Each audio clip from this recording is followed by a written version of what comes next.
السلام علیکم ورحمۃ اللہ وبرکاتہ۔ وعلیکم السلام ورحمۃ اللہ وبرکاتہ۔ الحمد للہ رب العالمین والصلاة والسلام علی سید الانبیاء والمرسلین وعلی آلہ واصحابہ اجمعین، اما بعد فاعوذ باللہ من الشیطان الرجیم ببرکۃ بسم اللہ الرحمن الرحیم۔ یا ایہا النبی انا ارسلناک شاہدا ومبشرا ونذیرا۔ صدق اللہ العظیم وصدق رسولہ النبی الامین المتین الکریم۔ بآواز بلند پورا مجمع مل کے درود پاک کا نذرانے درود شریف پیش فرمائے۔ اللہم صلی علی سیدنا و مولانا محمد وعلی آل سیدنا و مولانا محمد مبارک وسلم صلاۃ و سلام علیک یا رسول اللہ۔ عقیدت و محبت کے ساتھ ایک مرتبہ اور بآواز بلند درود پاک۔ اللہ رب محمد صلی اللہ علیہ وسلم، نحن عباد محمد صلی اللہ علیہ وسلم۔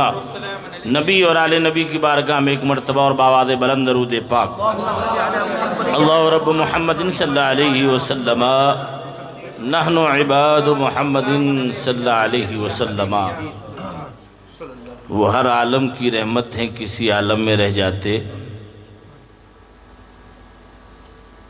وہ ہر عالم کی رحمت ہیں، کسی عالم میں رہ جاتے۔ یہ ان کی مہربانی ہے کہ یہ عالم پسند آیا۔ یہ ان کی مہربانی ہے کہ یہ عالم پسند آیا۔ وہی نور حق، وہی ذل رب، ہے انہی سے سب، ہے انہی کا سب۔ نہیں ان کی ملک میں آسماں کے زمین نہیں کہ زمان نہیں۔ کافی دیر سے الحمدللہ ہم اور آپ نعت و منقبت سماعت کر رہے ہیں، اور اللہ کا شکر ہے کہ ایک سے بڑھ کر ایک ہر پھول اپنی جدا خوشبو رکھتا ہے۔ اب افسوس یہ ہو جاتا ہے کہ وقت کا تقاضا ایسا ہے کہ تھوڑا سا توجہ کرنا چاہیے ان چیزوں پر، کیونکہ اصل مقصد صرف نعت رسول بلا شبہ بڑی عبادت ہے، مگر کچھ باتیں آپ تقریری انداز میں بھی سماعت کر لیا کریں، اس لیے کہ یہی اصل ہے اس کا۔ کوئی بات ہو سکتا ہے نہیں نکل آئے، نعت رسول تو الحمدللہ سبھی پڑھتے رہتے ہیں، اور پھر ماشاءاللہ پڑھنے کو موقع مل جائے تو پورا پورا قصیدہ سنا دیتے ہیں۔ میں اس کا مخالف نہیں ہوں، اور نہ ہی میں اس چیز کی جو ہے وہ کر رہا ہوں کہ آپ اس کو برا مانیں، مگر حالات تھوڑے سے کنٹرول میں رہیں تو زیادہ بہتر ہوتا ہے۔ اور انشاءاللہ مجھے امید ہے، چونکہ مجھے تو کیا ہے، آپ 1 گھنٹہ بلاؤ، 2 گھنٹہ بلاؤ، آپ چلے بھی جاؤ گے، 2 بیٹھے رہیں گے، تب بھی میں سناتا رہوں گا، مگر اس سے کوئی فائدہ نہیں نکلنے والا ہے۔ فائدہ کیا ہے کہ آپ کو نعت رسول اس جذبے کے تحت پڑھنا چاہیے کہ اگر آپ کا ایک شعر بھی بارگاہ مصطفیٰ میں قبول ہو گیا تو کامیابی ہے۔ یہ جذبہ ہے، ایک شعر بھی بارگاہ مصطفیٰ میں قبول ہو گیا، اور الحمدللہ ایک سے ایک ہماری اس جماعت رضائے مصطفیٰ میں، اس گروپ کے اندر اللہ نے خوب نوازا ہے، اور ہماری یہ دعائیں ہیں کہ اللہ تعالیٰ ان کو دن دونی رات چوگنی ترقیاں دے، اور یہ اسی طرح نعتیں پڑھتے رہیں۔ اور نعت رسول حقیقت میں وہی پڑھتا ہے جس پر سرکار کا کرم ہوتا ہے، جس پر سرکار کا کرم ہوتا ہے۔ ہر ایک کے بس کی بات نہیں ہے یہ نعت رسول پڑھ لینا بھی۔ ارے صحابہ میں تو بہت سارے صحابہ تھے، 1,24,000 صحابہ تھے، 1,24,000 صحابہ تھے، مگر ان سارے صحابہ میں سب سے زیادہ مداح مصطفیٰ کی فہرست میں اگر کسی کا نام آتا ہے تو ہر بندہ جانتا ہے وہ کون ہے؟ حضرت حسان بن ثابت۔ حضرت ابو بکر صدیق بھی شاعر تھے رضی اللہ تعالیٰ عنہ، فاروق اعظم رضی اللہ تعالیٰ عنہ بھی شاعر تھے، حضرت عثمان غنی بھی شاعر تھے، اور حضرت مولا علی رضی اللہ تعالیٰ عنہ بھی شاعر تھے۔ مگر سب سے زیادہ نعت کے میدان میں جن کو عروج ملا، ترقی ملی، جن کا نام روشن ہے، وہ ذات حضرت حسان بن ثابت رضی اللہ تعالیٰ عنہ۔ سبحان اللہ، سبحان اللہ، سبحان تو ہر ایک کا اپنا اپنا ایک مقام ہے، اور یہ حضرت حسان بن ثابت رضی اللہ تعالیٰ عنہ، سبحان اللہ۔ آج تو ہم سے دلیلیں مانگی جاتی ہیں، یہ دلیل دو، وہ دلیل دو، یہ کہاں ثابت ہے، یہ کہاں قرآن میں لکھا، وہ کہاں حدیث میں لکھا۔ حضرت حسان بن ثابت رضی اللہ تعالیٰ عنہ کی یہ خوبی تھی، ایک علمی گفتگو بات کر رہا ہوں تھوڑی سی میں، یہ خوبی تھی کہ جیسے شاعری کے اندر 16 بحریں ہیں، اس کی جو لائن ہے 16 بحریں پڑھائی جاتی تھی ہم لوگوں کو، اس کو عروض میں ہم لوگ کہتے ہیں بحور، 16 بحریں۔ اب وہ ایک بحر کس وزن پر ہے، اس کا کون سے وزن پر وہ یہ نعت آئی، جیسے مصطفیٰ جان رحمت کس وزن پر ہے، وہ کمال حسن حضور کس وزن پر ہے۔ تو یہ جو شاعر کا مزاج جو جانتا ہے وہ اچھی طریقے سے جانتا ہے کہ یہ اس وزن پر ہے اور یہ اس کی تختی یہ ہے، ایک ایک لفظ کی تختی نکالتے ہیں اس کے، تب کہیں جا کر کے وہ شاعری ہوتی ہے۔ تو حضرت حسان بن ثابت رضی اللہ تعالیٰ عنہ کی یہ خوبی تھی کہ جب مشرکین مکہ جس بحر کے اندر، جس لہجے کے اندر اور جس اعتبار سے، جس فکر کے اندر سرکار صلی اللہ علیہ وسلم کی توہین کرتے تھے، حضرت حسان اسی بحر میں، اسی لہجے میں اور اسی جذبے کے ساتھ اسی زبان میں اس کو جواب دیا کرتے تھے، اسی زبان میں اس کو جواب دیتے تھے۔ اس لیے حضرت حسان بن ثابت رضی اللہ تعالیٰ عنہ کے لیے کبھی کبھی سرکار ممبر بھی پیش فرما دیتے، آؤ حسان بیٹھو ممبر پر۔ ذرا سوچو کہ حضرت حسان ممبر پہ بیٹھے ہوں اور پیارے آقا نعت پاک سن رہے ہوں، اور حضرت حسان چہرے مصطفیٰ دیکھ کر کہہ رہے ہوں وَأَجْمَلُ مِنْكَ لَمْ تَرَ قَطُّ عَيْنِي وَأَكْمَلُ مِنْكَ لَمْ تَلِدِ النِّسَاءُ خُلِقْتَ مُبَرَّأً مِنْ كُلِّ عَيْبٍ كَأَنَّكَ قَدْ خُلِقْتَ كَمَا تَشَاءُ۔ اے اللہ کے حبیب، آپ سے زیادہ خوبصورت میں نے کسی کو نہیں دیکھا۔ سبحان اللہ، یہ میلاد ہے ہی نہیں ہے، بے شک بے شک، بھئی میلاد میں ہم لوگ کیا کرتے ہیں؟ سبحان اللہ، سبحان اللہ، کیا کرتے ہیں میلاد ہے؟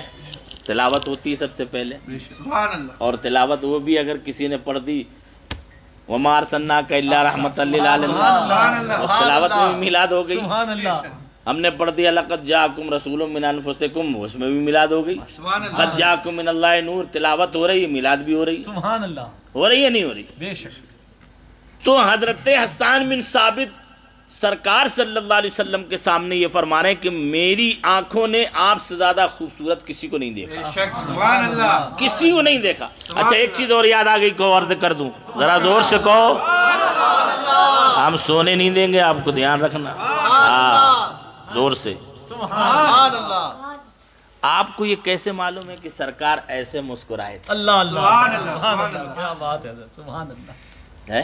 سبحان اللہ، آپ کو کیسے معلوم ہے کہ سرکار نے اس طرح سے کھانا کھایا؟ سبحان اللہ، آپ کو کیسے معلوم ہوا کہ سرکار پانی اس طرح پیتے تھے؟ سبحان اللہ، آپ کو کیسے معلوم ہوا کہ سرکار ایسے چلتے تھے؟ سبحان اللہ، آپ کو کیسے معلوم ہوا کہ سرکار اس طرح بستر پر آرام کرتے تھے؟ سبحان اللہ، آپ کو کیسے پتا چلا کہ سرکار اس طرح بستر سے اٹھتے تھے؟ سبحان اللہ، آپ کو کیسے پتا چلا کہ سرکار مسجد میں کس طرح داخل ہوتے سبحان تھے؟ اللہ، آپ کو کیسے پتا چلا کہ سرکار بیت الخلاء میں کیسے جاتے تھے سبحان اور اللہ، بیت الخلاء سے کیسے واپس آتے تھے؟ آپ کو کیسے پتا چلا کہ جو ہے ابو جہل کی مٹھی میں کنکریوں نے کلمہ پڑھا؟ آپ کو کیسے پتا چلا کہ میرے آقا نے درخت کو بلایا، وہ جڑ کے ساتھ سرکار کے قدموں میں آ گیا؟ آپ کو کیسے پتا چلا کہ سرکار نے انگلی کا اشارہ کیا، چاند 2 ٹکڑے ہو گئے؟ آپ کو کیسے پتا چلا کہ سورج، ڈوبا ہوا سورج، میرے آقا نے اشارہ فرمایا واپس آ گیا؟ یہ ساری چیزیں سرکار کی آپ کو کس طرح پتا چلی؟ اسی طرح تو کہ صحابہ ایک دوسرے سے میلاد بیان کرتے تھے، صحابہ میلاد بیان کرتے تھے، جو ہر صحابی تو موجود نہیں رہتا تھا، مگر جو صحابی موجود ہوتا تھا وہ صحابی دوسرے کو بتاتا تھا کہ سرکار آج ایسے مسکرائے ہیں، سرکار نے آج ایسے کھانا کھایا ہے، سرکار آج ایسے چلے ہیں، سرکار آج ایسے اٹھے ہیں، سرکار آج ایسے سوئے ہیں، سرکار آج ایسے بیٹھے ہیں۔ سرکار نے انگلی کا اشارہ کیا، چاند دو ٹکڑے ہو گیا، ڈوبا ہوا سورج واپس آ گیا۔ یہی میلاد 1400 سال پہلے ہو رہی تھی، آج بھی وہی میلاد ہم اور آپ بنا یہ مت کہنا صحابہ نے میلاد نہیں کری، نہیں نہیں نہیں۔ اگر یہ کہو کہ صحابہ نے میلاد نہیں کری تو میں کہوں گا تمہیں مسکرانا کس نے سکھایا؟ اگر یہ کہو کہ صحابہ نے میلاد نہیں کری تو میں یہ کہوں گا تمہیں چلنا کس نے سکھایا؟ تمہیں بیٹھنا کس نے سکھایا؟ تمہیں کھانے کا طریقہ کس نے بتایا؟ تمہیں اٹھنے بیٹھنے کا سلیقہ کس نے بتایا؟ تمہیں جو ہے ازواجی زندگی میں ازواجی زندگی گزارنے کا طریقہ کس نے بتایا؟ تو تم کہو گے تو یہ تو سرکار کی سنت ہے۔ میں کہوں گا تمہارے پاس یہ سنت کہاں سے آ گئی؟ تو تم بھی یہی کہو گے کہ میں نے صحابہ سے سنا ہے، صحابہ نے یہ بیان کیا ہے۔ ارے یہی تو میلاد ہے کہ ہم کہتے ہیں میرے آقا کے لوحائے مبارک ایسے تھے، میرے آقا کی پیشانی ایسی تھی، میرے آقا کا چہرہ ایسا تھا، میرے آقا کے ہاتھ ایسے ہیں، میرے آقا کے پاؤں ایسے ہیں، اور میرے آقا ایسے ہیں سبحان اللہ کہ اندھیری رات میں کھڑے ہو جائیں تو اندھیری رات چمکدار ہو چمکدار ہو جائے۔ سبحان اللہ۔ اب یہ وقت نہیں ہے کہ میں آپ کو بتاؤں، مگر میرے ذہن میں یہ جملہ آ گیا، ایک یہ مفہوم آ گیا کہ وہی کہاں سے یہ سب چیزیں میلادی تو ہی ہے۔ اتنے سالوں سے آپ مجھ سے سن رہے ہو، آپ بتاؤ کبھی سرکار کے چہرے پاک کی بات ہوتی ہے، کبھی دل سے مبارک کی بات ہوتی ہے، کبھی بینی مبارک کی بات ہوتی ہے۔ اللہ کی سرتابہ قدم شان ہے یہ، انسان ہی انسان وہ انسان ہے یہ۔ قرآن تو ایمان بتاتا ہے انہیں، لیکن ایمان یہ کہتا ہے میری جان ہے۔ سرتابہ قدم ہے تنے سلطان زمن پھول۔ اعلیٰ حضرت فرما رہے ہیں۔ اے اعلیٰ حضرت آپ کو کہاں سے معلوم ہو گیا کہ سر تابہ قدم ہے تنے سلطان زمن پھول؟ زمانے کے سلطان سر سے لے کر کے پاؤں تک سراپا پھول ہے، آپ کو کیسے پتا چلا؟ آپ کو کس نے بتایا کہ حضور صلی اللہ علیہ وسلم سر سے لے کر کے پاؤں تک سراپا پھول ہے؟ کس نے بتایا آپ کو؟ اللہ اس سمجھ، جو اعلیٰ حضرت نے کہا وہی غلامان اعلیٰ حضرت کہہ رہے ہیں، وہی غلامان اعلیٰ حضرت کہہ رہے ہیں۔ یہ اعلیٰ حضرت اشعار بھی پڑھ رہے ہیں، لکھ رہے ہیں، اور میلاد بھی ہو رہی ہے، میلاد بھی ہو رہی ہے۔ سبحان اللہ، کیسی شان کے مالک! یاد کرو جب میرے آقا صلی اللہ، اگر آپ اجازت دو تو میں کچھ دو چیزیں ایسی بتا دوں کہ شاید نہ سنی ہو، ذرا زور سے کہو اور محبت کے ساتھ۔ یہ تو سب کو پتا ہے نا کہ حضور صلی اللہ علیہ وسلم پیدا ہوئے، پیدا ہونے کے بعد پھر مکہ میں مجبور کر دیا گیا کہ آپ نے ہجرت فرمائی۔ ہجرت فرما کے کہاں تشریف لے گئے؟ بولے نا بھائی زور سے، مدینہ شریف۔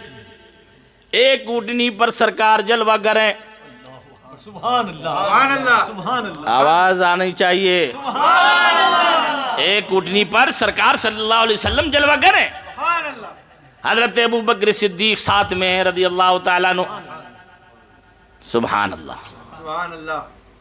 اور جب میرے آقا مدینے کے قریب پہنچے تو قبیلہ بنو نجار کی چھوٹی چھوٹی بچیاں گا رہی تھیں۔ کیا کہہ رہی تھیں؟ طلع البدر علینا من ثنیات الوداع، وداع کی گھاٹیوں سے 14ویں کا چاند طلوع ہو رہا ہے۔ وداع کی گھاٹیوں سے 14ویں کا چاند طلوع ہو رہا ہے۔ طلع البدر علینا من ثنیات الوداع، یہ سب بچیاں۔ اور معلوم ہے مفسرین فرماتے ہیں کہ مدینہ شریف کے اندر کوئی گھر ایسا باقی نہیں تھا کہ جس گھر کا بوڑھا، بچہ، جوان، عورتیں، بچیاں سارے کے سارے رسول اللہ کے استقبال میں نکل پڑے۔ ایسی چہل پہل، ایسا ماحول کبھی نہیں ہوا۔ اللہ الصمد میرے آقا صلی اللہ علیہ وسلم تشریف لے جا رہے اور بچیاں ہیں گا رہی طلع البدر علینا من ثنیات الوداع وجب الشکر علینا ما دعا للہ داعی۔ پھر جب آپ پہنچے سواری پر تو ہر ایک عاشق رسول یہ چاہ رہا تھا کہ حضور ہمارے گھر میں تشریف لائیں. سبحان اللہ. ذرا زور سے بولو نا یار. ہمارے گھر میں حضور تشریف لائیں, ہمارے گھر میں حضور تشریف لائیں. سبحان اللہ. سبحان اللہ. تو میرے آقا صلی اللہ علیہ وسلم نے جب لوگوں کا جذبہ دیکھا کہ سب اسی جذبے میں, اب کون ایسا بندہ ہے وہاں پہ, سبحان اللہ, نبی آخر الزماں سبحان اللہ. جس کا صدیوں سے لوگ انتظار کر رہے ہیں. ہر بندے کی یہی خواہش کہ حضور ہمارے گھر تشریف لائیں, حضور ہماری اونٹنی ہمارے گھر آئے. سبحان اللہ. تو حضور صلی اللہ علیہ وسلم نے فرمایا کہ یہ اونٹنی اللہ کی طرف سے معمور ہے, وہ جہاں بیٹھے گی وہیں میرا قیام ہوگا. سبحان اللہ. سبحان اللہ. کیا سمجھے؟ کچھ نہیں, کچھ نہیں سمجھے. اونٹنی غیب کا علم جانتی ہے, سبحان کہاں اللہ. بیٹھنا ہے. سبحان اللہ. سبحان اللہ. سبحان اللہ. جس جانور پر سرکار بیٹھے ہیں وہ اونٹنی جانتی تھی کہ ہمیں کہاں بیٹھنا ہے, کہاں بیٹھنا ہے ہمیں, وہ اونٹنی کو پتا ہے. سبحان اللہ. سبحان اللہ. اونٹنی کو پتا ہے. یعنی وہ جانور جس پر سرکار سواری کر لیں, سبحان اللہ. اس جانور کا بھی یہ عالم ہے کہ اس کو بھی غیب کا علم دیا جاتا ہے. تو جب سواری کو علم غیب یہ ہو سکتا ہے یار, تو سوار کو کتنا علم غیب ہوگا. سواری چھوڑ دی گئی, اونٹنی چھوڑ دی گئی. بہت غور سے سننا, بہت لطیف بات بیان کر رہا ہوں, سبحان اللہ. شاید آپ کے ایمان کو اور ایک دم مجلہ کر. سبحان اللہ. وہ اونٹنی جو ہے چلی وہاں سے, چلتے چلتے چلتے چلتے چلتے چلتے اچانک حضرت ابو ایوب انصاری رضی اللہ تعالیٰ عنہ کے مکان کے سامنے اونٹنی بیٹھ گئی.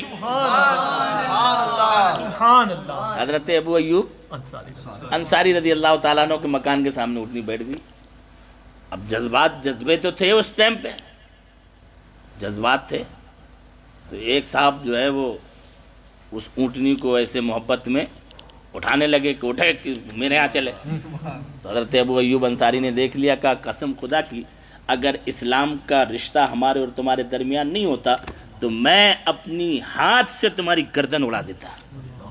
تم یہ کیا کر رہے ہو؟ تم یہ چاہتے ہو کہ اونٹنی یہاں سے چلی جائے ہمارے گھر سے؟ جب اونٹنی بیٹھ گئی تو بیٹھ گئی, تم نے یہ جرأت اور ہمت کیسے کر لی کہ اونٹنی کو تم ایسے کچو کے مار رہے ہو کہ اٹھے اور یہاں سے چلے حضور کو لے کر تمہارے گھر کے لیے؟ اونٹنی سرکار نے فرمایا معمور ہے, بیٹھ گئی تو بیٹھ گئی, بیٹھ گئی تو بیٹھ گئی. اللہ الصمد. میں اس واقعے کو کیوں سنا رہا ہوں؟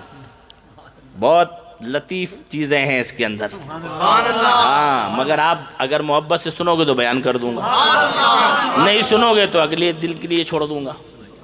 ہاں, حضرت ابو ایوب انصاری رضی اللہ تعالیٰ عنہ. یہ کون حضرت ابو ایوب انصاری رضی اللہ تعالیٰ عنہ ہے؟ آپ کو معلوم ہے کہ حضور صلی اللہ علیہ وسلم کی پیدائش سے 1000 برس پہلے, غور سے سننا, کتنے؟ 1000. ہم لوگ 1400 سال ہیں, 15 صدی چل رہی, 15ویں صدی چل رہی ہے, اور وہ 1000 حضور کی پیدائش سے پہلے ایک بادشاہ تھا جس کا نام تھا طبع اول. طبع اول جو یمن کا رہنے والا تھا, یمن کا رہنے والا بادشاہ تھا. اب جب بادشاہ پہلے کے زمانے میں چلتے تھے تو ایسے نہیں چلتے تھے, بلکہ ان کے ساتھ ساز و سامان, یہ وہ خدام اور لشکر, ہر اعتبار سے لوگ چلتے تھے. وہ چلا وہاں سے مکہ پہنچا اور اس کے ساتھ تھے 400 اس وقت کے آسمانی کتابوں کا علم رکھنے والے, ایسے جید علماء اور آسمانی کتابوں کے جانکار. مکہ اس کے ساتھ میں رہے, یہاں رہے, وہاں رہے, یہاں جہاں تک اس نے سفر کیا وہاں رہے. اچانک طبع اول, اس وقت مدینہ کو یثرب کہا جاتا تھا, وہاں یثرب پہنچے. اب جیسے ہی یثرب پہنچے تو وہ 400 علماء جو بیٹھے تھے, بڑے بڑے علماء کرام, انہوں نے کہا یار یہ نشانی یہ بتا رہی ہے, ارے یار یہ نشانی یہ بتا رہی ہے, یہ نشانی یہ بتا رہی.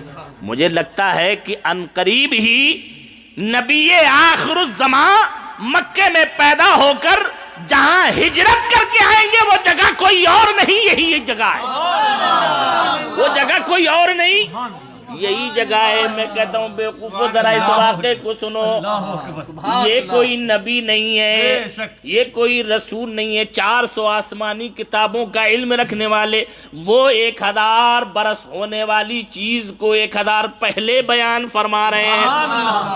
1000 برس بعد میں ہونے والی چیز 1000 برس پہلے ہی بیان کرے دے رہے۔ تو ان لوگوں نے سب نے میٹنگ کری، 400 علماء بیٹھ گئے یہاں پر۔ بادشاہ نے کہا کہ بھئی کل چلنا ہے اپنا یمن، واپس چلتے ہیں یمن۔ سب اکٹھا ہوئے کہ اب کیا کیا جائے، تو سارے علماء اکٹھے ہوئے، ان میں سے جو سب سے زیادہ متقی اور پرہیزگار تھے انہوں نے کہا، اپنا سردار بنا لیا کہ آپ بادشاہ سے بات کریں۔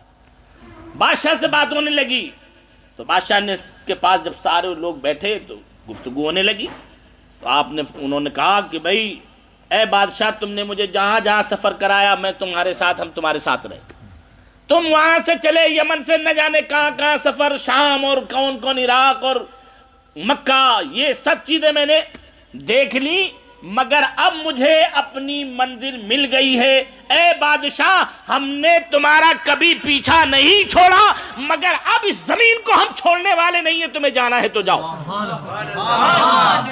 تمہیں جانا ہے تو جاؤ۔ اللہ الصمد۔ اب بادشاہ بھی حیران، یار میرے خزانے میں کیا کمی رہ گئی، میں نے تو تمہاری اوپر دولتیں نچھاور کی، تمہارے لیے خدام رکھے، تمہاری ہر تکلیف کو ہم نے جو ہے برداشت کیا اور ہر چیز تمہارے لیے مہیا کی، آخر وجہ کیا ہے، کیوں نہیں جانا چاہتے ہو تم ہمارے ساتھ؟ تو ان سبوں نے کہا کہ آسمانی کتابیں میں جو ہم نے پڑھا ہے اس کے سارے اشارے یہی مل رہے ہیں کہ عن قریب نبی آخر الزمان صلی اللہ علیہ وسلم پیدا ہونے والے ہیں مکہ کے اندر، اور پھر وہ مکہ سے ہجرت کر کے کسی اور جگہ پر نہیں بلکہ اسی جگہ پر قیام کریں گے، اس لیے ہمیں منزل مل گئی ہے، ہم نہ صحیح تو ہماری اولادوں سے ضرور ملاقات ہوگی، ہم نہ صحیح تو ہماری اولادوں سے ملاقات ہوگی، اب ہم جانے والے نہیں۔ اللہ الصمد۔ بادشاہ نے کہا اچھا یہ بات ہے، بڑی راز کی تو بات بتا دی۔ بادشاہ نے کہا ایک رات کی مہلت دو، مجھے بھی سوچنے دو ذرا۔ اب وہ بھی سوچنے لگا کہ بولے یار دولت تو آئے گی جائے گی، بادشاہت تو آئے گی جائے گی۔ صبح اٹھتے ہی سارے علماء اکٹھا ہوئے، وہ 400 علماء ان کے لیڈر سارے لوگ بیٹھے ہوئے ہیں، کہا جو تمہارا فیصلہ وہی میرا فیصلہ، میں بھی نہیں جاؤں گا۔ 1000 برس پہلے کی بات کر رہا ہوں، سرکار ابھی پیدا نہیں ہوئے، سبحان اللہ، سرکار ابھی پیدا نہیں ہوئے، 1000 برس پہلے۔ سبحان اللہ بولو، ذرا زور سے بولو نا یار، ہاں پیدا نہیں ہوئے سرکار، مگر سارے علماء بیٹھے ہوئے۔ اس نے کہا کہ بھئی آپ نہیں جا رہے ہو تو میں بھی نہیں جاؤں گا، چلو چھوڑ دیتے ہیں۔ اب اس نے کیا کیا کہ یمن سے خزانے منگائے، یمن سے خزانے منگائے، ہر عالم کے لیے ایک ایک گھر مدینہ شریف میں بنا دیا۔ ارے یار ہم 2 دے گئے آج بنا لیتے ہیں، تم یہاں چہرے اتر جاتے ہیں۔ 400 مکان، سبحان اللہ، ایک دو مکان نہیں، تاریخ میں موجود ہے یہ چیزیں۔ 400 مکان بنائے، اور جس میں سرکار صلی اللہ علیہ وسلم کو ٹھہرنا تھا اس نے وہ ڈبل اسٹوری کا مکان بنایا، ڈبل اسٹوری کا مکان بنایا تھا اس نے۔ اللہ الصمد۔ اور پھر 400 علماء کے لیے 400 مکان بنا دیے، سبحان اللہ، یعنی استقبال کے لیے پہلے ہی سے علماء موجود ہو گئے۔ جو سرکار کی ہجرت کے وقت جو بھیڑ تھی وہ علماء فرماتے ہیں وہی بھیڑ تھی، ان کی اولادیں تھیں، جس سے پورا مدینے میں چہل پہل مچ گئی۔ اللہ الصمد۔ 400 علماء۔ اب تو میں اول نے سوچا کہ اگر حضور کی آمد میں دیر ہو گئی تو کہیں ایسا نہ ہو کہ ایک ایک کر کے سب رخصت ہو جائے، تو انہوں نے اس نے 400 لڑکیاں منگوائیں، 400 باندھیا، ان سب کو آزاد کیا اور سب کو کہا کہ تم سب نکاح کر لو۔ سب نے نکاح کر لیا۔ کیوں؟ اس لیے کہ ابھی پتہ نہیں ہے کہ کب حضور تشریف لائیں، 4 سال کے بعد، 10 سال کے بعد، 100 سال کے بعد، 200 سال کے بعد، کسی کو معلوم نہیں۔ تو اس نے طب اول نے سوچا کہ اگر ہم لیٹ کریں گے، ایسا نہیں کریں گے تو یہاں تو ساروں کی ساری کی نسل ختم ہو جائے گی، کوئی سرکار تک پہنچ ہی نہیں پائے گا۔ اس لیے اس نے اپنی سوچ اور فکر کی بنیاد پر 400 یمن سے باندیاں بلوائیں، انہیں آزاد کیا اور سارے علماء سے ان کا نکاح کروا دیا، نکاح کروا دیا۔ اللہ سمجھ۔ سبحان اللہ۔ اب نکاح کرانے کے بعد سب کچھ ہو گیا، مکانات تیار ہو گئے، سبحان اللہ، اور سرکار صلی اللہ علیہ وسلم کا ڈبل سٹوری کا مکان تیار ہو گیا۔ اللہ سمجھ۔ میرے آقا صلی اللہ علیہ وسلم کے بارے میں وہ ایک طویل خط لکھتا ہے، ایک لمبا خط لکھتا ہے کہ آپ کی شہرت اور آپ کی آمد کے غلغلے ہم آسمانی کتابوں میں یہ دیکھ رہے ہیں، یہ دیکھ رہے ہیں، یہ دیکھ رہے ہیں، اور آپ گواہ رہے نا کہ میں آپ کے اوپر ایمان لے آیا ہوں۔ آپ گواہ رہے نا میں آپ کے اوپر ایمان لے آیا ہوں۔ اے اللہ کے مقدس حبیب مجھے رسوا مت کرنا۔ سبحان اللہ، سبحان اللہ۔ اس نے خط لکھا اور سونے کی مہر لگائی، سبحان اللہ۔ سونے کی مہر لگائی، مہر لگائی تو وہ جو ڈبل سٹوری کا مکان بنایا تھا وہ ہجرت کے وقت حضرت ابو ایوب انصاری رضی اللہ تعالیٰ عنہ کے حصے میں آیا، کئی نسل گزر گئی، سبحان اللہ۔ یعنی پردادا، دادا، پھر اس کے بعد والد اور کئی لوگ گزر گئے، تو حضرت ابو ایوب انصاری رضی اللہ تعالی عنہ کے حصے میں وہ مکان آیا جہاں اونٹنی خود بخود آ کر کے بیٹھ گئی، اونٹنی خود بخود آ کر کے بیٹھ گئی۔ کیوں؟ اب ذرا سوچو کہ 1000 سال پہلے مکان بنانے والے کو اونٹنی جانتی ہے یار۔ ارے کیسے مسلمانوں کلمہ پڑھنے والوں کہ ایک اونٹنی 1000 سال پہلے جو ہو رہا ہے اسے دیکھ کر اسی مکان میں بیٹھ گئی کہ یہ مکان طب اول نے حضور کے لیے بنایا ہے، تو ذرا سوچو ہمارا ایمان کدھر گیا؟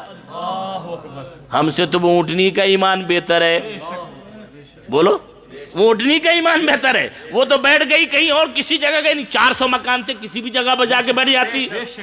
کیوں بیٹھی اسی جگہ پر؟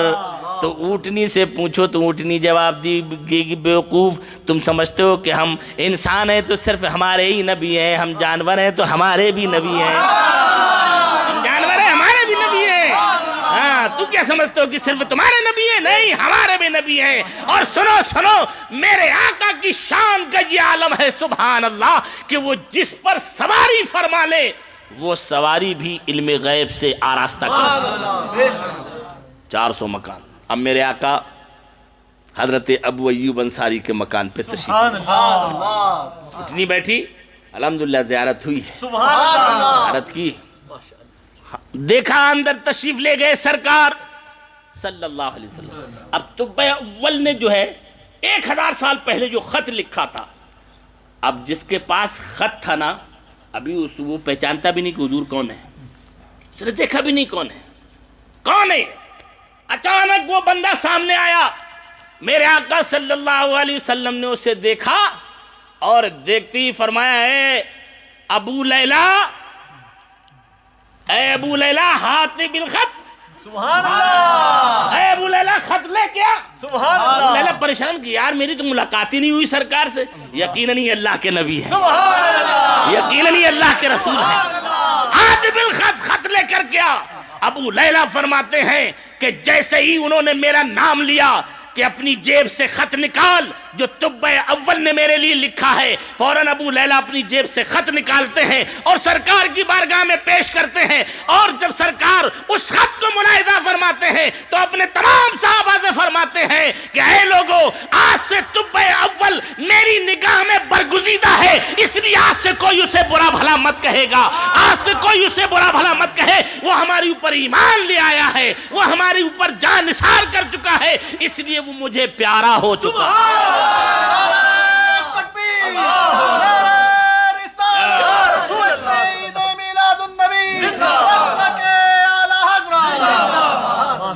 ایک 1000 برس پہلے سبحان اللہ۔ اللہ سبحان، اور صرف مکہ سے مدینے کی طرف ہجرت ہو رہی ہے، مکہ سے مدینہ آمد ہو رہی ہے، اس کے لیے طب اول نے 4000 مکان بنائے، 4000 دوشیدائیں خریدی، اور نہ جانے 400 علماء کرام کو ان کے کھانے پینے کا انتظام کیا، ان کی نسلوں کے لیے خزانے کھول دیے۔ میں پوچھنا چاہتا ہوں کہ اے تبع اول، تم نے اتنی دولت کیوں خرچہ کی؟ تو وہ یہی کہے گا کہ یہ دولت آئی کہاں سے؟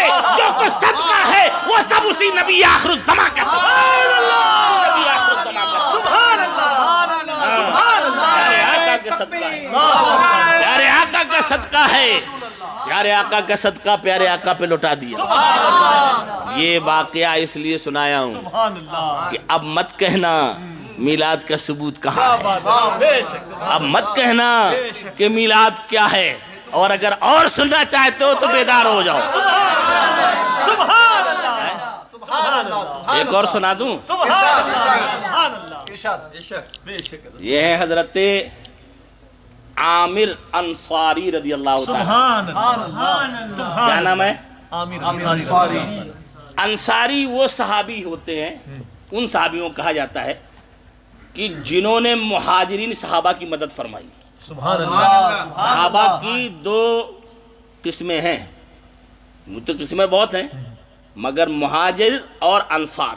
انصار وہ صحابی جس نے اپنا سب کچھ قربان کر دیا مہاجر صحابی کے لیے، اور مہاجر وہ صحابی کہ جس نے اپنی دولت، اپنے بچے، اپنی اولادیں، اپنی جائیداد، اپنی ساری چیزیں اللہ کے حبیب کی محبت میں چھوڑ کر مکہ چھوڑ کے مدینہ آ گئے۔ سبحان اللہ، سبحان وہ ہے مہاجر صحابی۔ سبحان اللہ، مہاجر صحابی وہ ہیں جنہوں نے سب کچھ چھوڑ دیا سرکار کے لیے، اور انصار وہ صحابی ہیں جنہوں نے آنے والے مہاجرین صحابہ کی مدد فرمائی۔ سبحان اللہ، یہاں تک کہ مفسرین فرماتے ہیں کہ اگر کسی انصار کے پاس 2 بیویاں تھیں، جب حضور نے جو ہے آپس میں ایک دوسرے کا بھائی بنا دیا، تو ایک اس نے کیا نام ہے انصار صحابی نے ان کے پاس اگر 2 بیویاں تھیں تو ایک بیوی کو طلاق دے دی اور کہا جاؤ تم میرے بھائی سے اس سے جا کے شادی کر لو۔ یہ قربانی تھی حضرات انصار صحابہ کرام کی۔ تو حضرت عامر انصاری رضی اللہ تعالیٰ عنہ، حضرت عامر انصاری رضی اللہ، زور سے بولو۔ انصاری، ہاں، میں کتاب بھی جانتا ہوں، لکھنے والے کو بھی جانتا ہوں، کب لکھی ہے یہ بھی جانتا ہوں، کس نے لکھی یہ بھی جانتا ہوں۔ سبحان اللہ، سبحان اللہ، سبحان اللہ، یہ بازو والا ہے جس نے لکھی ہے، ارے اس کا نام ہے اسحاق الہ آبادی۔ در المنظم کتاب کا نام ہے، بہت پہلے لکھی ہے، اور اس پر حاجی امداد اللہ مہاجر مکی رحمت اللہ علیہ کی تقریر ہے کہ یہ کتاب بہت اچھی ہے، اسے پڑھنا چاہیے۔ اس کتاب کے اندر ایک روایت نقل کی اس بندے نے، گرچہ وہ ہمارے عقیدے سے اختلاف رکھتا ہے، دور ہے ہم سے، مگر اس نے بات کہی ہے وہ میں بتانا چاہتا ہوں۔ اس حدیث کو حضرت ابو درداء رضی اللہ تعالیٰ عنہ روایت فرماتے ہیں کہ ایک دن سرکار صلی اللہ علیہ وسلم نے فرمایا ابو درداء چلو، ذرا زور سے بولو نا، سبحان اللہ، سبحان اے ابو درداء چلو۔ سبحان اللہ، ابو درداء چل لیے، چلے، راستے سے گزر رہے تھے، ایسے راستوں سے اچانک راستے سے گزر رہے تھے۔ اب جیسے یہ ہمارے نئی میاں کا مکان ہے، ابھی آواز تو جاری ہوگی گیٹ کے باہر، کوئی ہوگا عاشق رسول جو گیٹ پہ کھڑا ہو، یار کہاں سے آواز آ رہی، کھڑا ہو گیا بیچارہ۔ حضرت ابو درداء فرماتے کہ ہم سرکار صلی اللہ علیہ وسلم کے ساتھ تھے، اچانک حضرت عامر انصاری رضی اللہ تعالیٰ عنہ کا مکان نظر آیا، تو کچھ آوازیں آ رہی تھیں کہ جیسے کوئی خطیب خطاب کر رہا ہو، سبحان اللہ، سبحان اللہ، جیسے کوئی خطیب خطاب کر رہا ہو۔ حضرت عامر انصاری رضی اللہ تعالیٰ عنہ کا معمول تھا کہ ہر پیر کے دن اپنے رشتہ داروں کو، پھوپھیوں کو، بھتیجوں کو، چچاؤں کو، یعنی جتنا خاندان ان کا تھا سارا خاندان اکٹھا کرتے تھے پیر کے دن، اور پھر فرماتے تھے جانتے ہو آج کون سا دن ہے؟ آج پیر کا دن ہے، یہ وہ دن ہے جس دن سید الانبیاء پیدا ہوئے، سبحان اللہ، یہ وہ دن ہے جس دن سرکار نور مجسم تشریف لائے، یہ وہ دن ہے سارے بچے، بہنیں، ان کی تمام رشتہ دار، پورا خاندان بیٹھ کر کے ان کی گفتگو سن رہا تھا۔ اب جیسے ہی پیر کے دن یہ گفتگو ہو رہی تھی سرکار پہنچ گئے۔ سبحان اللہ، تو ابو درداء سے فرمایا ذرا دروازہ کھٹکھٹاؤ، دروازہ کھٹکھٹایا تو دیکھا کہ حضرت عامر کھڑے ہو کر کے تقریر کر رہے، سبحان اللہ، کھڑے ہو کے تقریر کر رہے، سب ہکا بکا رہ گئے۔ کہ جس کی میلاد پڑھ رہے تھے وہ صاحب میلاد آج ہمارے گھر تشریف لے آئے. سبحان اللہ. جس کی میلاد ہم پڑھ رہے تھے سب حیرت زدہ ہو کر کے ایک دوسرے کا منہ دیکھ رہے ہیں. ارے یہ کیا معاملہ ہے؟ یہ تو عجیب بات ہو گئی کہ ہم ان کی اتنی دنوں سے میلاد پڑھ رہے ہیں, آج خود صاحب میلاد ہمارے گھر میں تشریف لے آئے. صاحب میلاد ہمارے گھر میں تشریف لے آئے. اللہ سمجھ. ایک بات اور بتا دوں اسی پر ذرا دور سے. صاحب میلاد تشریف لے آئے تو حضور کا ان کے گھر پہ جانا یہ بتا رہا ہے کہ میلاد منانے والے کے گھر حضور تشریف لے جاتے ہیں, حضور تشریف لے جاتے ہیں. اور یہ بھی بتا رہا ہے کہ میلاد کے لیے کوئی بہت بڑے مجمع کی ضرورت نہیں, بہت بڑے ساؤنڈ کی ضرورت نہیں, بہت بڑی نیاز کی ضرورت نہیں, بلکہ گھر کے بچوں میں بھی بیٹھ کر آمد مصطفیٰ کا ذکر کر لو, میلاد مصطفیٰ ہو جائے گی, میلاد مصطفیٰ ہو جائے گی. حضرت عامر انصاری رضی اللہ تعالیٰ عنہ نے دیکھا تو کیا خوشی ہوگی میں بیان نہیں کر سکتا, میں بیان نہیں کر سکتا. حضرت عامر انصاری رضی اللہ تعالیٰ عنہ نے سرکار کی دستبوسی فرمائی, سرکار کی دستبوسی فرمائی. کہا یا رسول اللہ ہم جو کچھ کہہ رہے تھے وہ تو آپ نے سن لیا. یا رسول اللہ ہم نے جو کچھ کہا وہ تو آپ نے سن لیا, اب آپ ہمیں کچھ نصیحت فرمائیے کہ جو ہم کر رہے ہیں یہ غلط ہے یا صحیح ہے, آپ ہمیں کچھ بتائیے. تو میرے آقا نے یہ نہیں فرمایا یار حرام ہے, ناجائز ہے, یہ بدعت ہے, یہ شرک ہے, یہ فلاں ہے, فلاں فلاں, نہیں, بلکہ فرمایا, کیا فرمایا, ان اللہ فتح لک ابواب الرحمہ والملائکۃ کلہم یستغفرون لک. سبحان اللہ. فرمایا اے عامر تم یہ سوچ رہے ہو کہ میں کچھ کہوں, سنو, تم یہ چند لوگوں میں بیٹھ کر میلاد منا رہے ہو, تمہاری اس میلاد کی برکت کی وجہ سے ان اللہ قد فتح لک ابواب الرحمہ, رحمت کے دروازوں کو تمہارے گھر کے لیے اللہ نے کھول دیے. رحمت کے دروازے, یہ میں نہیں کہہ رہا ہوں, میرے آقا نے فرمایا ہے. میں کہوں مانو یا نہ مانو, مگر میرا کہنا تو جھوٹا ہو سکتا ہے, مگر ہمارے نبی نہ کبھی جھوٹ بولے ہیں, نہ کبھی نبی کا کلام جھوٹا ہو سکتا ہے. آسمان پھٹ سکتا ہے, زمین شک ہو سکتی ہے, مگر نبی کا فرمان غلط نہیں ہو سکتا. میرے آقا نے فرمایا ہے کہ جہاں میلاد ہوتی ہے اللہ رحمت کے دروازوں کو کھول دیتا ہے, رحمت کے دروازوں کو کھول دیتا ہے. قد فتح لک ابواب الرحمہ, صرف یہی نہیں, والملائکۃ کلہم یستغفرون لک, اور تمام آسمان کے فرشتے کہتے ہیں عامر تو نے میلاد سجائی ہے, نبی آخر الزمان کا ذکر کر رہا ہے, نور مجسم کا ذکر کر رہا ہے, تو ہم ایسے خاموش نہیں بیٹھیں گے, بلکہ ہم تیری مغفرت کی دعا کریں گے, ہم تیری مغفرت کی دعا کریں گے. میرے آقا فرماتے ہیں کہ اے عامر اللہ نے رحمت کے بھی دروازے کھول دیے ہیں اور سارے فرشتے تیری مغفرت کی دعا کر رہے ہیں. اللہ الصمد. حضرت عامر فرماتے ہیں سرکار یہ تو صحیح ہے, سرکار یہ تو صحیح ہے کہ رحمت کے دروازے بھی میلاد کے طفیل کھل گئے, فرشتے بھی مغفرت کی دعا کر رہے ہیں, اور بھی کچھ ارشاد فرمائیں, اور بھی کچھ ارشاد فرمائیں. اللہ الصمد.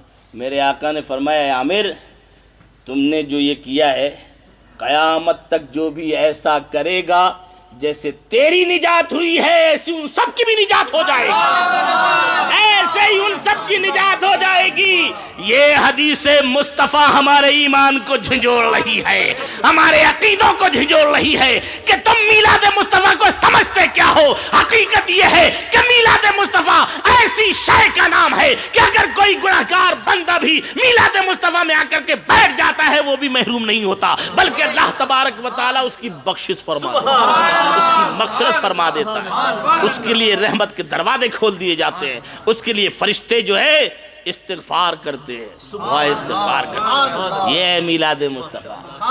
ہاں, اور یہ بھی مت سوچنا کہ کوئی بہت بڑی دیگہ بناؤ تئی میلاد ہو, نہیں. حضرت عامر انصاری رضی اللہ تعالیٰ عنہ کے اس عمل سے یہ بات ظاہر ہو گئی کہ اپنے 3 بچوں کو بیٹھا لو, سبحان اللہ, 3 بچوں کو بیٹھا لو سامنے, اور 2 شعر اعلیٰ حضرت کے پڑھ دو، ہو گئی میلاد۔ اعلیٰ حضرت 2 شعر پڑھ دو، ہو گئی میلاد۔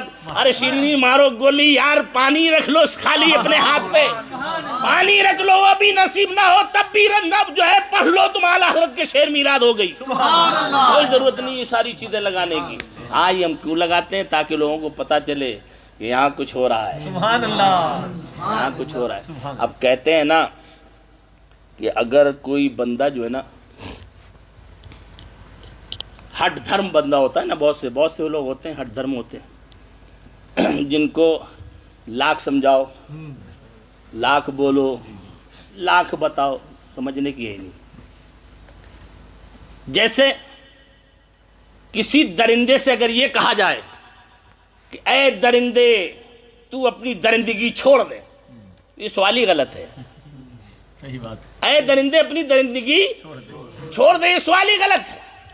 اس پر ایک واقعہ یاد آ گیا، سبحان اللہ بولا۔ ایک چرواہا تھا، چرواہا سمجھتے ہو نا، بکریاں چرانے والے۔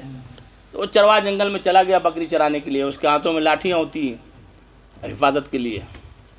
اچانک ایک درندے نے بکریوں کا ریوڑ دیکھا، اس کے منہ میں پانی آ گیا بھیڑیے نے۔ اب بھیڑیے نے جیسے ہی وہ بکریاں دیکھی اور دیکھتے ہی فوراً اس پر حملہ کر دیا۔ اب ایک کو پکڑ لیا، ادھر اس چرواہے نے دیکھا کہ یار بکری اٹھا کے لے جا رہا ہے، اس نے لاٹھی چلانا شروع کر دی، اور جب لاٹھی چلانا شروع کر دی اس نے بکری کو چھوڑ دیا اور بھاگ گیا۔ بھاگتے بھاگتے وہ ایک پہاڑ کے اوپر جا کر کے بیٹھ گیا، اور وہاں سے اللہ نے اس کو انسانی آواز دے دی، اس بھیڑیے کو۔ کہ عجیب آدمی ہے تو یار، اللہ نے میرا رزق اس میں لکھا تھا، تو نے میرے منہ سے چھین لیا۔ تو وہ چرواہا کہتا ہے ابے تو بھی تو عجیب ہے، تو جانور ہو کر انسانوں جیسی بات کر رہا ہے، تو بھی تو عجیب ہو گیا ہے، تو اس میں کیا تعجب ہے؟ تو اس میں تعجب کر رہا ہے کہ میں جانور ہو کر انسان جیسی بولی بول رہا ہوں؟ ارے اس سے بڑھ کے تعجب یہ ہے کہ محمد عربی پیدا ہو چکے ہیں، نور مجسم پیدا ہو چکے ہیں، سید عالم پیدا ہو چکے ہیں۔ تجھے چاہیے کہ ان کے دامن سے لگ کر جہنم سے آزاد ہو کر جنت میں چلا جا، اور تو یہاں بکریاں چرانے میں لگا ہوا ہے۔ اللہ الصمد، اللہ الصمد۔ اب ذرا سوچو اور غور کرو اس واقعے کو، میں بہت جو ہے آپ کے ذہن میں اتارنا چاہتا ہوں کہ اترے آپ کے ذہن میں، کچھ سیکھیں آپ اس سے، اس واقعے سے۔ وہ بھیڑیا پہلے آیا تھا کس لیے؟ شکار کرنے کے لیے، بکری کا شکار بھی کر لیا اس نے، مگر جب اس نے بتایا تو اب اس کے ذہن میں وہ چیز بیٹھ گئی کہ یار یہ جانور کہہ رہا ہے، حضور کی تعریف کر رہا ہے، چلو یار حضور کی بارگاہ میں اسلام قبول کر لیتے ہیں۔ اس بھیڑیے کی تبلیغ سے اس کے دل میں شمع روشن ہوئی، چلو یار حضور کی بارگاہ میں اسلام جو ہے لے آئیں اور حضور کے غلام بن جاتے ہیں۔ مگر پھر مال کی طرف دیکھا تو پھر وہ دغدغی پیدا ہوئی، یار مال کون سنبھالے گا؟ تو بھیڑیے نے جواب دیا پہلے آیا تھا میں حملہ کرنے کے لیے، اب تم دامن رسول میں جا رہے ہو، اس لیے تم فکر نہیں کرو، اب میں رکھوالی کروں گا، اب میں رکھوالی کروں گا، اب میں رکھوالی کروں گا۔ اللہ الصمد۔ جب میں نے یہ واقعہ جو ہے پڑھا تو میرے ذہن میں عجیب ہیجان پیدا ہو گئی۔ اللہ الصمد، وہ جانور جو کبھی اپنی درندگی نہ چھوڑے، وہ جانور جو کبھی اپنا شکار نہ چھوڑے، وہ جانور جو کبھی اپنے ہاتھ میں آئے ہوئے شکنجے کو، آئے ہوئے شکار کو کبھی بھی واپس نہ کرے، مگر وہی جانور جب کوئی غلام مصطفیٰ صحیح معنوں میں بنتا ہے، جب کوئی محمد رسول اللہ کا سچا غلام بنتا ہے، تو وہ جانور خود ہی اس کے ریوڑوں کی حفاظت کرتا ہے، اس کے چروائے کی حفاظت کرتا ہے۔ جیسے کہتے ہیں نا کہ بھائی بچھو کی خاصیت ہے ڈنک مارنا، بولو دودھ پلاؤ تب بھی ڈنگ مارے گی، بریانی کھلاؤ تب بھی ڈنگ مارے گی، گھر میں پالو تب بھی ڈنگ مارے گی، آپ جو ہے اس کو ایسی میں رکھو تب بھی ڈنگ مارے گا۔ وہ ہوتا ہے نا ایک خصلت ہو جاتی ہے ایک بندے کی۔ ایسے ہی ایک واقعہ ملتا ہے کہ ایک دریا میں یہ بچھو ڈوب رہا تھا، ڈوب رہا۔ اب ایک خیرخواہ بیچارہ دیکھا یار یہ ڈوب رہا ہے، چلو نکال دیں۔ اس نے ہاتھ بڑھایا اور نکالا، جیسے نکالا اس نے پھر ڈنگ مارا تو درد ہوا، پھر نیچے چلا گیا، پھر اندر ڈالا، پھر نکالا، پھر اس نے ڈنگ مارا، کم سے کم 8-10 مرتبہ اس نے ڈنگ مارے۔ تو ایک نوجوان وہاں سے گزر رہا تھا، عجیب حالت ہے تمہاری یار، ابے تو اس کو چھوڑ کیوں نہیں دیتا؟ اس کی خصلت ہے ڈنگ مارنا، تو کیوں بار بار اٹھا رہا ہے؟ تو اس نے جواب دیا کیا کروں، جو اس کی خصلت ہے وہ کر رہا ہے، جو میری خصلت ہے وہ میں کر رہا ہوں۔ جو تمہاری خصلت ہے وہ تم کرو، جو ہماری خصلت ہے وہ ہم کریں گے۔ ہماری خصلت یہ ہے کہ ہم سب یہی چاہتے ہیں کہ اگر تمہیں نجات چاہیے، اگر تم چاہتے ہو مسلک اعلیٰ حضرت پر صحیح طور پر گامزن رہو، تو تاج الشریعہ کو سچے دل سے پکڑ لو، پکڑ لو تاج الشریعہ کو سچے دل سے۔ بغیر اس کے تمہارا کوئی راستہ نہیں ہے، کوئی راستہ نہیں ہے۔ ہاں، آپ اس کی ایک دوسری مثال دیکھیں۔ یہ درخت دیکھتے ہیں نا، درخت، یہ درخت کے جو ہرے بھرے پتے ہوتے ہیں نا، ان پتوں کو کوئی نہیں کچلتا۔ کبھی دیکھا ہے آپ نے درخت پہ پتا لگا ہو کوئی کچل رہا ہو، کوئی اسے آگ میں ڈالو؟ نہیں نہیں، مگر کچھ دنوں کے بعد جب اس درخت سے وہی پتا جھڑ جاتا ہے تو پھر پاؤں کے نیچے بھی آتا ہے، کچلا بھی جاتا ہے اور جلایا بھی جاتا ہے، جلایا بھی جاتا ہے۔ حالانکہ آج کے اس دور کے اندر درختوں کی حفاظت کے لیے عجیب عجیب قسم کے پاؤڈر نکل چکے ہیں، عجیب عجیب قسم کے پاؤڈر نکل چکے ہیں۔ تو میں نے ایک درخت کے پتے سے پوچھا کہ اے درخت کے پتے، تو یہ بتا کہ تو نے درخت چھوڑا کیوں چھوڑا تو نے درخت؟ اگر تو درخت نہ چھوڑتا تو تجھے یہ حاشر دیکھنا نہ پڑتا، کبھی پاؤں کے نیچے آ رہا ہے، کبھی جلایا جا رہا ہے، کبھی کچلا جا رہا ہے۔ تو اس نے کہا میں نے خود بخود نہیں چھوڑا، بلکہ میرے اندر کچھ کیڑے لگ گئے تھے، کیڑے لگ گئے تھے۔ اب وہ کیڑے دھیرے دھیرے اس پتے کی جو جڑیں تھیں وہاں اس کو کھانے لگے، اس کھانے کو جو ہے کھانے لگے وہ کیڑے۔ اس کیڑوں کو مارنے کے لیے آج کے دور میں طرح طرح کے پاؤڈر بھی بنتے ہیں مارکیٹ کے اندر۔ یہ پاؤڈر ڈالو تو تمہارے پتے درخت کے محفوظ رہیں گے، تمہارے پھل محفوظ رہیں گے، تمہاری ساری چیزیں محفوظ رہیں گی۔ بلا تشبیہ و تمثیل میں آپ کو بتانا چاہتا ہوں، آج اگر چاہتے ہو کہ تمہیں کوئی پاؤں سے نہ روندے، تمہیں کوئی آگ میں نہ ڈالے، تمہاری کوئی بے عزتی نہ کرے، تمہارے لیے ضروری ہے کہ تم اپنا اصل مرکز مصطفیٰ جان رحمت کو بنا لو، اپنا کنیکشن مصطفیٰ جان رحمت سے کر لو۔ اور جب مصطفیٰ جان رحمت سے کنیکشن ہو جائے گا تو جب جڑ سلامت، درخت سلامت، کون تمہیں کچلے گا؟ سبحان اللہ۔ کون تم پر ظلم کرے گا؟ کون تمہیں مارے گا؟ ہاں، تم پاؤڈر کے ذریعے سے اپنے آپ کو بچا سکتے ہو۔ اس دور میں اگر سب سے بہترین درختوں کے پتوں کی حفاظت کا پاؤڈر ہے، اسی کا نام مسلک اعلیٰ حضرت ہے، اسی کا نام مسلک اعلیٰ حضرت ہے۔ اس پاؤڈر کو آپ اپنے سینے میں بٹھا لو، قسم خدا کی کوئی بھی تمہارے اس درخت کے سے جدا ہوئے پتے کو کوئی روند نہیں سکتا، کوئی جلا نہیں سکتا، کوئی تباہ نہیں کر سکتا۔ اعلیٰ حضرت اسی طرف اشارہ فرماتے ہیں، دل لبس خوف سے پتا سا اڑا جاتا ہے، اللہ اللہ اللہ اللہ، دل لبس خوف سے پتا سا اڑا جاتا ہے۔ ارے پلہ ہلکا سہی، بھاری ہے بھروسہ تیرا۔ سبحان اللہ، درخت سے جڑے رہو، سبحان اللہ، اپنے مرکز سے جڑے رہو، اپنے محور سے جڑے رہو۔ جب تک جڑے رہو گے کوئی ہمارا بال بیکا نہیں کر سکتا۔ اللہ تبارک و تعالی ہمیں اور آپ کو اپنے پیاروں کے ساتھ پیاروں کی زندگی گزارنے کی توفیق عطا فرمائے اور اس محفل کو اپنی بارگاہ میں قبول فرمائے۔ جزاکم اللہ خیر۔ السلام